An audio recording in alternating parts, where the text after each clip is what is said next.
क्या यूपीएससी में धांधली होती है? ऐसी धांधली जिसकी कानों कान किसी को खबर नहीं लगती। ये सवाल इन दिनों सोशल मीडिया पर छाया हुआ है। वजह है ट्रेनी आईएएस अधिकारी पूजा खेड़कर से जुड़ा मामला। इस मामले में हर रोज नए खुलासे हो रहे हैं और ये खुलासे यूपीएससी की विश्वसनीयता पर सवाल खड़े कर रहे हैं। फर्जी सर्टिफिकेट लगाकर सिलेक्शन पाने की लिस्ट में सिर्फ पूजा का नाम शामिल नहीं है। सोशल मीडिया पर कई और अधिकारियों के नाम सामने आए हैं जिन्होंने फेक सर्टिफिकेट के दम पर नौकरी हासिल की है। इनके बारे में जानेंगे, लेकिन पहले पूजा खेड़कर के बारे में अहम जानकारी लेते हैं। पूजा ट्रेनी आईएएस अधिकारी हैं। उनके पिता Dilip Rao Khedkar Maharashtra pollution control board के रिटायर्ड अधिकारी हैं। उनके नाना जगन्नाथ बुंदवंत बंजारी समुदाय के पहले आईएएस ऑफिसर थे। पूजा की मां मनोरमा भलगांव की सरपंच हैं। पूजा खेड़कर ने ट्रेनिंग पीरियड के दौरान सरकारी आवास, स्टाफ, गाड़ी और ऑफिस में अलग कैबिन की मांग रखी, जबकि ट्रेनी आईएएस अधिकारी को ये सुविधाएं नहीं दी जाती हैं। इस वजह से पूजा सुर्खियों में आ गई और धीरे धीरे जब इस मामले की जांच हुई तो अलग अलग परतें खुलती गईं। अब जानते हैं कि पूजा पर कौन से बड़े आरोप लगाए गए हैं। पूजा पर सबसे बड़ा आरोप यह है कि उन्होंने आईएएस बनने के लिए फेक सर्टिफिकेट का इस्तेमाल किया। पूजा खुद करोड़ों की मालकिन है, ऑडी में घूमती हैं। उनके पिता के पास भी करोड़ों की संपत्ति है, लेकिन इन सब के बावजूद भी खुद के ओबीसी नॉन क्रीमी लेयर से होने का उन्होंने दावा किया। पूजा खेड़कर ने विकलांगता श्रेणी के तहत यूपीएससी फॉर्म भरा था। उन्होंने दावा किया कि वो 40% दृष्टि बाधित हैं, यानी कि उन्हें कम दिखाई देता है और वो किसी मानसिक बीमारी से भी जूझ रही हैं। लेकिन पूजा ने उस मेडिकल टेस्ट को देने से इनकार कर दिया जिसमें उनकी बीमारी और आंखों की जांच होनी थी।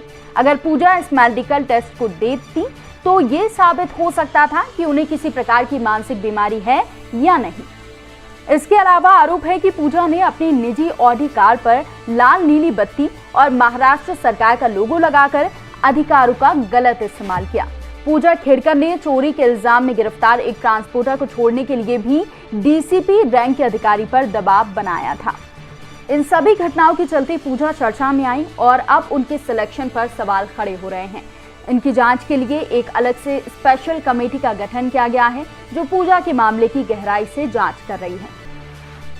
फर्जी सर्टिफिकेट के दम पर कलेक्टर जैसे पद पर नौकरी हासिल करने का मामला जैसे ही सामने आया तो उन लाखों अभ्यर्थियों का दिल टूट गया जो ये सोचकर पूरी जिंदगी तैयारी करते हैं कि मेहनत से यूपीएससी क्रैक किया जा सकता है। अब सोशल मीडिया पर यूपीएससी स्कैम हैशटैग भी ट्रेंड कर रहा है। इसमें कई अधिकारियों के बारे में डिटेल्स शेयर की गई हैं जिन्होंने सिलेक्शन पाने के लिए फर्जी सर्टिफिकेट का इस्तेमाल किया।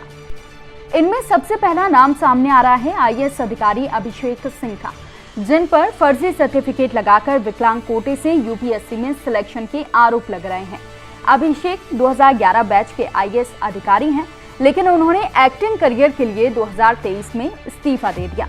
अभिषेक ने यूपीएससी की परीक्षा विकलांग कैटेगरी से पास की थी। उन्होंने खुद को लोकोमोटिव डिसऑर्डर यानी कि चलने फिरने में अक्षम बताया था। लेकिन अभिषेक के जिम करते और डांस करते हुए कई वीडियो सोशल मीडिया पर मौजूद हैं जो इस सर्टिफिकेट के फर्जी होने की ओर इशारा करते हैं। अभिषेक सिंह के अलावा नितिका खंडेलवाल भी चर्चा में हैं।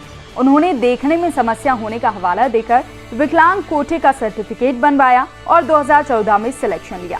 897 रैंक हासिल होने के बाद भी वो आईएएस अधिकारी बन गई। लेकिन नितिका के कई वीडियो सामने आए हैं जिन्हें देखकर किसी को भी विश्वास नहीं होगा कि उन्हें आंखों में कोई दिक्कत है। नितिका बिना चश्मे की कंटेंट क्रिएशन और ड्राइविंग टेस्ट पास करते हुए भी नजर आई हैं। इसी तरह हिमाचल कैडर के आईएएस अधिकारी प्रियांशु खाटी ने भी ऑर्थोपेडिकली हैंडीकैप्ड कैटेगरी से यूपीएससी में सिलेक्शन लिया, लेकिन सोशल मीडिया पर उनकी तस्वीरें उनके फिट होने का इशारा करती हैं। फर्जी सर्टिफिकेट से यूपीएससी सिलेक्शन पाने की ढेरों पोस्ट आपको सोशल मीडिया पर देखने को मिल जाएंगे। इन सब के बीच एक निजी कोचिंग संस्थान के शिक्षक ने अपने एक्स अकाउंट से कुछ सवाल उठाए हैं। ये सवाल ऐसे हैं जिनके बारे में गहराई से सोचने की जरूरत है। उन्होंने लिखा कि आखिर इतने सारे वैध पीडब्ल्यूडी उम्मीदवारों को खारिज क्यों कर दिया जाता है और उन्हें वर्षों तक इंतजार क्यों कराया जाता है। अधिकांश चयनित अधिकारियों के माता पिता सरकारी नौकरियों से ही क्यों हैं? उन्होंने सवाल उठाया कि नौकरशाही की नौकरी इतना अट्रैक्ट क्यों करती है, जबकि ये प्राइवेट नौकरी के बराबर सैलरी भी नहीं देती। उन्होंने सवाल उठाया कि क्या यूपीएससी ने कभी अपने सिलेक्शन प्रोसेस की एफिकेसी को लेकर सर्वे किया है? क्या ये भारत की शीर्ष सरकारी नौकरी के लिए भर्ती की सबसे अच्छी प्रक्रिया है? आखिर मेंस की कॉपियों का मूल्यांकन कैसे किया जाता है और आंसर की इतनी देरी से जारी क्यों की जाती है? ये तमाम ऐसे सवाल हैं जिनका जवाब हर युवा जानना चाहता है, जिनके गरीब माता पिता ने अपना खर्च काट कर उन्हें तैयारी के लिए भेजा है, जो सालों से पूरी मेहनत के साथ तैयारी कर रहे हैं, जो एग्जाम क्रैक करने के लिए अपना सब कुछ छोड़ चुके हैं, लेकिन फिर भी एग्जाम पास नहीं कर पा रहे हैं।